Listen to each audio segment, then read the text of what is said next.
A nossa lista sobre vulcões americanos começa com o maior vulcão, o vulcão mais ativo do Chile. Eu ia falar da América Central, porque é o da América Central. Não, é do Chile, do Chile. O vulcão mais ativo do Chile. O Vila Rica. É muito conhecido também pelos nativos de etnia Machupi como Hucapilan. Hucapilan. Isso aí. Que no dialeto local significa casa do espírito. Após fortes erupções em 1964 e 1971, há 2 anos ele novamente voltou a expelir lava, obrigando mais de 3 mil pessoas a evacuar a área, situado no sul do país. Ativo há cerca de 2 milhões de anos, este estratovulcão colombiano de 5.200 metros de altura é coberto por geleiras que, em decorrência do aumento da temperatura da Terra, tem diminuído de tamanho em 1985 entre as... Nossa, isso aqui tá todo usado, esse texto, né? E olha que eu peguei do site ainda. Ativo há cerca de 2 milhões de anos, esse estratovulcão colombiano de 5,2 mil metros de altura é coberto por geleiras que, em decorrência do aumento da temperatura da Terra, tem diminuído de tamanho drasticamente. Deve ser bem geladinho, mas sim.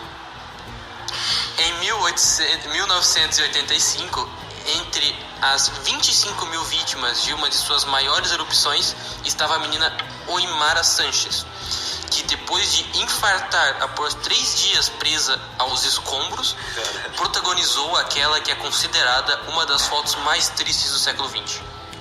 Também temos aqui o supervulcão de Yellowstone, que em Yellowstone, né, aquele parque lá nos Estados Unidos, que teve um tempo atrás, inclusive umas notícias que estava todo mundo achando que ele ia entrar em erupção, e se ele entrasse em erupção ia acabar destruindo ali a América do Norte em toda, né, então, não toda, né, mas uma grande parte dela. Que é um bagulho assim bem bizarro, né, Jonas? O que você acha disso aí? É porque a potência, a quantidade de cinzas que um vulcão dessa proporção pode expelir, pode afetar toda a América em si, com os detritos, né? Com os detritos na atmosfera. Que nem aconteceu recentemente, onde que o céu do Brasil estava anoitecendo com uma cor amarelada devido às cinzas de um vulcão na Espanha. Só que no caso do Yellowstone, ele não vai só expelir cinzas, mas sim ele tem uma capacidade destrutiva muito grande que pode afetar em toda a América do Norte.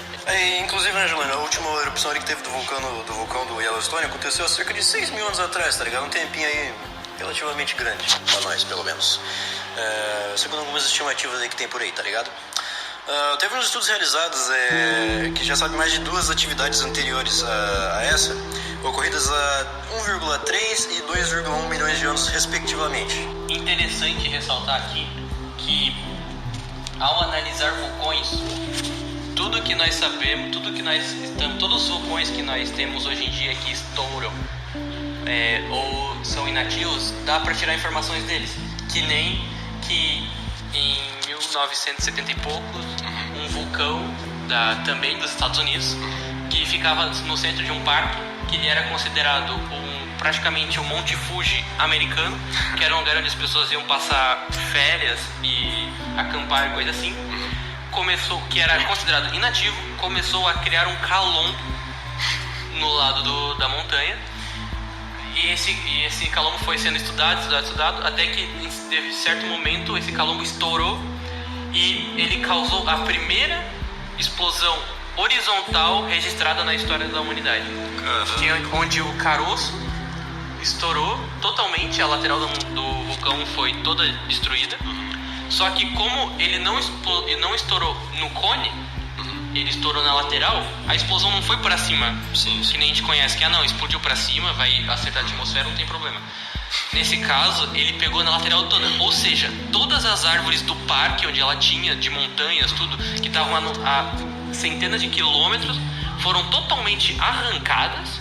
Todo mundo que estava na região escutou o estrondo, os que sobreviveram. Não tinha muitas pessoas na área porque era um parque, mas algumas até morreram devido ao deslizamento, explosão, e até um certo lago que tinha na região acabou rompendo e soltando uma espécie de mini tsunami no rio próximo. Mas com isso, com todos esses estudos registrados de frequência, explosão e informações visuais, essas informações foram úteis para serem utilizadas em outros vulcões.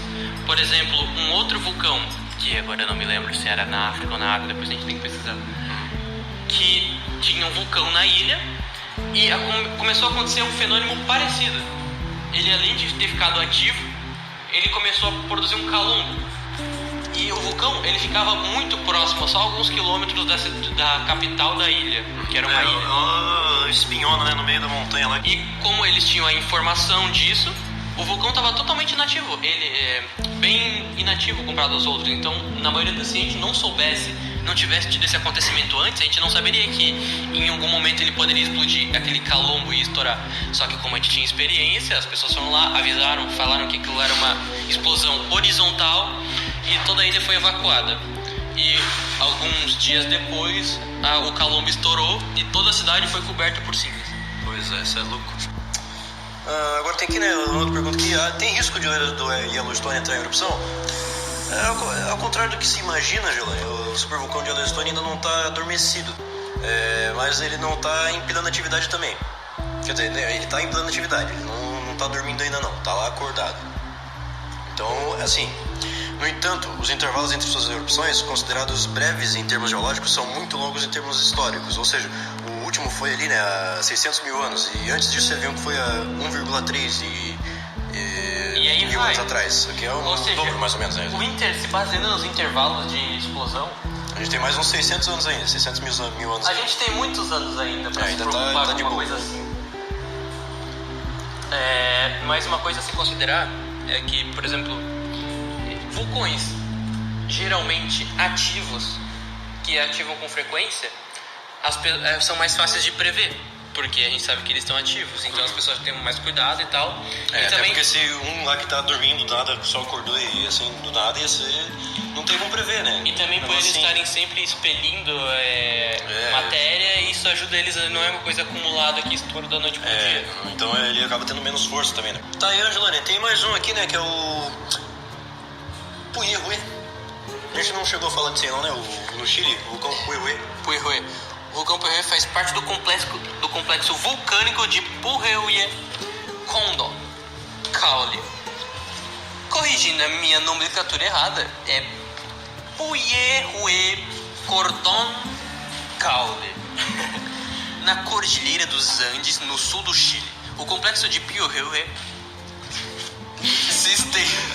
esse nome é complicado. Se estende ao longo de 15 quilômetros entre as regiões de Los Lagos e Los Rios, a cerca de 950 quilômetros ao sul de Santiago. Interessante, cara. Assim, a erupção mais recente que teve do vulcão Puyehue, ele entrou em erupção pela última vez lá no dia 4 de junho de 2011. E o governo chileno ordenou que cerca de 3,5 mil moradores evacuassem a região. Então o vulcão passou a emitir uma nuvem de fumaça que acabou se espalhando pela América do Sul inteira e que prejudicou bastante a tarefa aeronáutica da Argentina, do Uruguai, do Paraguai e do Brasil. Em Buenos Aires teve até queda de cinzas, que autoridades passaram a monitorar a superfície do vulcão devido a esse risco de deslizamento, né, já que estava tendo essas coisas todas. Especialistas eles expressaram suas preocupações com a nuvem, né, de cinzas de gases que expelidos do vulcão, que estavam se aproximando do solo, e chamado de fluxo piroclástico, que segundo eles é mais perigoso do que a lava. É como se fosse que nem quando tem uma bomba nuclear, alguma coisa assim, né? Tem aquele fallout que eles falam. Basicamente a mesma coisa, só que sem ser radioativo. Sim. Aqui, né, as últimas erupções do vulcão Puyehue já entrou em erupção 26 vezes, que foi, segundo registros globais do vulcanismo Program. Em 1960 houve uma grande erupção provocada por um terremoto de 9,5 graus na escala Richter, que foi o mais forte já registrado na história dos últimos 100 anos. E o vulcão chileno teve erupção em 1990, 1960, 1934, 1929, 1921, 1919 e 1914. É um dos vulcões que tem vários registros de cada erupção. Nosso próximo vulcão é o Tungurahua e sua história. Tungurahua é um estratovulcão ativo, também conhecido como o Gigante Negro. É um estratovulcão andesítico daxítico na encosta íngreme que se eleva mais de 3 km acima de sua base norte. É um dos vulcões mais ativos do Equador. 3 grandes edifícios vulcânicos foram constituídos sequencialmente desde os meados do Pleistoceno, sobre um porão de rochas metamórficas. Tungurahua II foi construído nos últimos 14 mil anos, após o colapso do edifício inicial. O próprio Tungurahua II entrou em colapso há cerca de 3 mil anos e produziu uma grande depósito de debris avalanche e uma geleira em forma de ferradura aberto a oeste, dentro do qual foi construído o moderno estratovulcão Tungurahua III. Erupções históricas foram todas originadas na cratera de 183 metros de largura.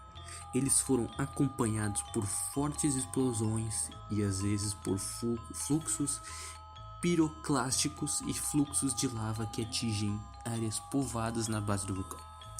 Ou seja, o Tungurahua ele passou por 3 transformações, né? Como se fosse desde o seu início até o seu final, né? Que no caso foi o Tungurahua primeiro, segundo e terceiro. Tungurahua causa muitos tremores na cidade vizinha de Banos. A lava do Tungurahua é composta principalmente de basaltos, tendo pelo menos 17 erupções em tempos históricos. Antes de uma erupção de longo prazo, iniciada em 1995, que causou a evacuação temporária da cidade de Banos, no sopé do vulcão, a última grande explosão ocorreu em 1916 a 1918, localizada a cerca de 40 km a oeste do Tungurahua. O Tungurahua tem 523 metros e está localizado nos Andes do Equador, a 140 km ao sul de Quito, a capital. A pequena cidade de Banos, conhecida por suas águas termais, está no sopé, cerca de 5 km ao norte. O Tungurahua é parte do Parque Nacional Sangay. As erupções do Tungurahua são do tipo estroboliano. Eles produzem andesito e dacito. Todas as erupções históricas se originaram na cratera do cume e foram acompanhadas por fortes explosões, fluxos piroclásticos e às vezes fluxos de lava. Nos últimos 1.300 anos, o Tungurahua entraram na fase de atividade a cada 80 ou 100 anos, sendo as principais em 1773, 1886 e 1916. Em 1918, as atividades mais recentes, porém, têm mudado a frequência da história, ou seja, ele que tinha uma frequência de 80 a 100 anos, foi mudando, teve uma leve mudança em 1918. Com a sua altitude de mais de 5.000 metros, ele acaba ultrapassando a linha de neve, que é em torno de 4.900 metros de altitude. O topo do Tungurahua era, portanto, coberto de neve e apresentava uma pequena geleira que desapareceu após o aumento das atividades vulcânicas em 1999. Com essa grande atividade em 99, levou à evacuação da cidade de Banos e seus arredores, com 22 mil pessoas sendo levadas para a segurança. Nuvens de cinza subiram cerca de 10 quilômetros da atmosfera e deslizamentos de terra causaram grandes danos nas estradas locais. Em 2006, o vulcão apresentou as maiores emissões de lava desde 99. 5 aldeias foram enterradas e queimadas. 6 pessoas da aldeia de Palitarrua foram mortas e 13 ficaram feridas. Um total de 3.200 habitantes das aldeias vizinhas e da cidade de Banos foram trazidos para a segurança. As províncias de Tungurahua e Chimborazo foram declaradas uma área de desastre por alguns dias. Já em 2008, quase 1.500 pessoas fugiram de suas casas depois de uma chuva de cinzas e pedras. De acordo com os relatos da mídia local, várias cidades danificadas pela erupção, pelo menos 5 pessoas foram mortas. Sobre o vulcão havia uma nuvem de cinzas de 10 km que destruíram 20 mil hectares de terras agrícolas. Isso, segundo as autoridades. Em 2010, 2012, 2013, 2015 e 2016, o Tungurahua apresentou várias atividades, lançando pedras e nuvens de cinza por quilômetros, cobrindo várias aldeias, ativando os alertas de emergência, mas sem resultar em danos alarmantes. É a coisa, o vulcão está ativo, ele continua expelindo dejetos, continua ocasionando pequenas explosões. Então, a cada explosão que acontece desse tipo, a cada nuvem de cinzas, toda a população fica em alerta, porque ou pode ser só uma explosão rotineira, ou pode ser uma próxima grande erupção que vai queimar tudo. Como eu havia mencionado antes, um dos vulcões que provocou grande estrago no passado foi o Monte Santa Helena, ou Luala Cove, que como é conhecido pelos povos nativos. É um vulcão ativo localizado no condado de Skamania, Washington, na região noroeste dos Estados Unidos. Situa-se a 154 km ao sul da cidade de Seattle, a 80 km a noroeste de Portland, no Oregon. O Monte Santa Helena recebeu esse nome por conta de um diplomata britânico, Lord Sturges, um amigo do explorador George Vancouver, que fez um levantamento da região no final do século 18. O vulcão está localizado na Cordilheira das Cascatas. É a parte do arco vulcânico das Cascatas, um segmento do Anel de Fogo do Pacífico que inclui mais de 160 vulcões ativos. Este vulcão é bem conhecido por suas explosões de cinzas e fluxos piroclásticos. Em maio de 1980, uma grande explosão vulcânica ocorreu no Monte Santa Helena. E essa foi a única erupção significativa a ocorrer nos Estados Unidos continentais, desde a erupção do Lassen Peak na Califórnia em 1915. A erupção foi precedida por uma série de terremotos e explosões de vapor por 2 meses, causados por uma injeção de magma abaixo do vulcão, que criou uma protuberância enorme e uma fratura na encosta norte da montanha. Ou seja, antes da explosão, o Monte Santa Helena ele era considerado o Monte Fuji da América, porque ele tinha um formato de cone. Naquela época eles pensavam que ele era inativo, e ele tinha uma camada de neve em cima, parecendo mesmo o Monte Fuji. Tanto é que era um ponto turístico de férias. Só que em 1980 ele ganhou ele foi meio que uma lateral do vulcão foi meio que inchando, e ninguém sabia o que era isso. E logo depois ela explodiu. O vulcão entrou em erupção em 18 de maio de 1980, e o impacto causou aproximadamente 57 mortes e cerca de 1,1 bilhão de dólares em danos a propriedades. Causou um colapso parcial no flanco do vulcão e depositou as cinzas em 11 estados dos Estados Unidos e 5 províncias canadenses. Esse colapso é porque essa erupção não foi para cima, na vertical, como a maioria dos vulcões. Ela foi uma erupção diferenciada. Ela foi na horizontal, que acabou varrendo tudo na região da explosão. Tanto é que o vulcão hoje tem formato de cratera por causa dessa grande explosão. E essa foi a erupção vulcânica mais mortal e economicamente destrutiva dos Estados Unidos.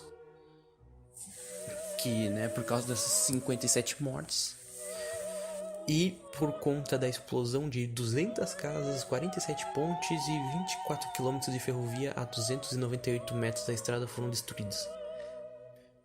Pessoas foram mortas indiretamente em acidentes que resultaram da pouca visibilidade e outras 2 sofreram ataques cardíacos fatais ao escavar as cinzas. Jimmy Carter, ou então presidente dos Estados Unidos, nessa época, avaliou os danos e disse que a região parecia mais devastada do que uma paisagem lunar. Uma equipe de filmagem foi enviada por um helicóptero ao Monte Santa Helena em 23 de maio para documentar a destruição. Entretanto, suas bússolas começaram a girar em círculos e rapidamente eles se perderam. Uma segunda erupção ocorreu no dia seguinte, mas a tripulação sobreviveu e foi resgatada 2 dias depois. A erupção injetou mais de 4,2 km² de material. 1/4 desse volume era de lava fresca na forma de cinzas, pedras pómeis e bombas vulcânicas, enquanto o resto era rochas antigas fragmentadas. A destruição do lado norte da montanha, 13% do volume do cume, reduziu a altura do Monte Santa Helena em 390 metros e inibiu um terremoto às 8 horas e 32 minutos no domingo de 18 de maio. Destruiu toda a face norte ao criar o maior deslizamento de terra já registrado. Isso subitamente expeliu gás parcialmente fundido e rocha rica do vulcão, o que reduziu as pressões. Uma mistura quente de lava e rocha foi pulverizada para o lago Spirit tão rapidamente que ultrapassou a avalanche pelo colapso da face norte. Uma pluma vulcânica de 24 metros de altura foi lançada para a atmosfera e atingiu 11 estados dos Estados Unidos. Ao mesmo tempo, neve, gelo e geleiras inteiras derreteram, formando uma série de grandes deslizamentos de terra vulcânicos que chegaram até o rio Columbia, cerca de 80 km sudeste. Erupções menos severas continuaram a ocorrer no dia seguinte, e 2 outras erupções grandes, mas não tão destrutivas, ocorreram mais tarde naquele ano. Com a explosão, mais de 9.400.000 metros cúbicos de madeira foram danificados ou destruídos parcialmente pela explosão da face norte. Pelo menos 25% da madeira destruída foi recuperada depois de setembro de 1980. O acúmulo de cinzas vulcânicas destruiu muitas colheitas agrícolas como trigo, maçãs, batata, alface e toda a agricultura geral da região. Cerca de 1.500 alces e 5.000 veados foram mortos e um número estimado de 12 milhões de alevinos de salmão, chinook e prateado morreram quando seus berçários foram destruídos. Estima-se que outros 40.000 jovens salmões foram perdidos quando nadaram através das pás de turbinas de geradores hidrelétricos após os níveis dos reservatórios terem sido reduzidos ao longo do rio Lewis para acomodar os fluxos de lama e água. A explosão do Santa Helena lançou o Monte Santa Helena foi capaz de lançar 24 megatons de energia térmica, dos quais 7 foram resultado direto da explosão. Isto é equivalente a 1.600 vezes o tamanho da bomba atômica lançada sobre Hiroshima. Então essa foi uma erupção muito destrutiva e que até hoje existem documentários sobre ela e como a pesquisa dessa explosão e desse vulcão Santa Helena ajuda até hoje a estudar os outros vulcões pelo mundo. E é isso aí, né, Juliano? Por enquanto é isso aí que a gente viu. Próximo podcast a gente fala um pouquinho mais sobre o vulcão, sobre qualquer outra coisa que vir.